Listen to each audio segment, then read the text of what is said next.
नमस्कार, मी डॉक्टर सौरभ पटवर्धन. मी नंदादीप नेत्रालय येथे नेत्रतज्ञ म्हणून काम करतो.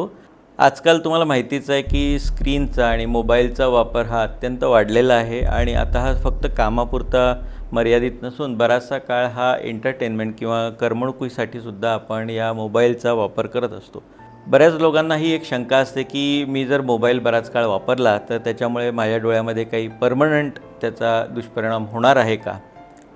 तर ह्याचे जे दुष्परिणाम असतात ते मेनली होतात ते दोन कारणामुळे. एक म्हणजे आपण स्क्रीनकडे ज्यावेळी सतत बघतो, मोबाईल असू दे किंवा कॉम्प्युटर असू दे, त्यावेळी आपल्या डोळ्यातलं ब्लिंकिंगचं प्रमाण हळूहळू कमी होत जातं आणि ब्लिंकिंगचं प्रमाण कमी झाल्यामुळे डोळ्यातल्या ज्या अश्रूंच्या ऑइलच्या ग्रंथी असतात ते बंद होण्याचं प्रमाण वाढतं आणि त्याच्यामुळे हळूहळू डोळ्याला ताण यायला लागतो, डोळ्याला कोरडेपणा यायला लागतो आणि हा जर आपण वेळेतच उपचार नाही केले तर याच्यातल्या स्टेजेस वाढत जातात आणि काही वेळा हा ड्रायनेस परमनंटसुद्धा होऊ शकतो.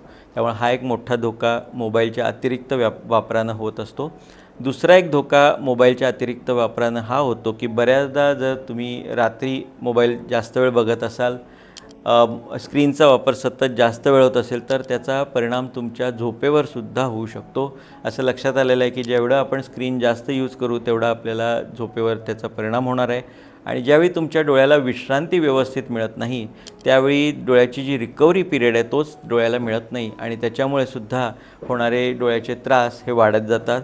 बऱ्याच लोकांना याच्यामुळे थकवा येणं, डोळ्याला फोकसिंगचे प्रॉब्लेम येणं, याच्यामध्ये बऱ्याचदा लोक म्हणतात की मला जवळचं दिसतं किंवा जवळचं मी थोडा वेळ बघितलं की लांबचं बघताना मला ब्लर होतं किंवा लांबचं बघितल्यावर मी जवळचं बघायला लागलो की मला त्रास होतो.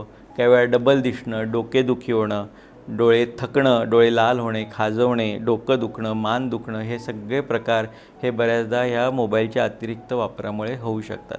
त्यामुळे लक्षात घ्या, मोबाईलचा वापर हा जरूर एवढाच करावा, मध्ये पुष्कळसे ब्रेक घ्यावेत जेणेकरून डोळ्याला रिकव्हरी होण्यास मदत होईल आणि झोप व्यवस्थित ठेवावी, झोपेवर त्याचा परिणाम व्हायला नको याची तुम्ही जरूर दक्षता घ्या आणि दरवर्षी आपल्या डोळ्याची नियमित तपासणी करून घ्या. धन्यवाद.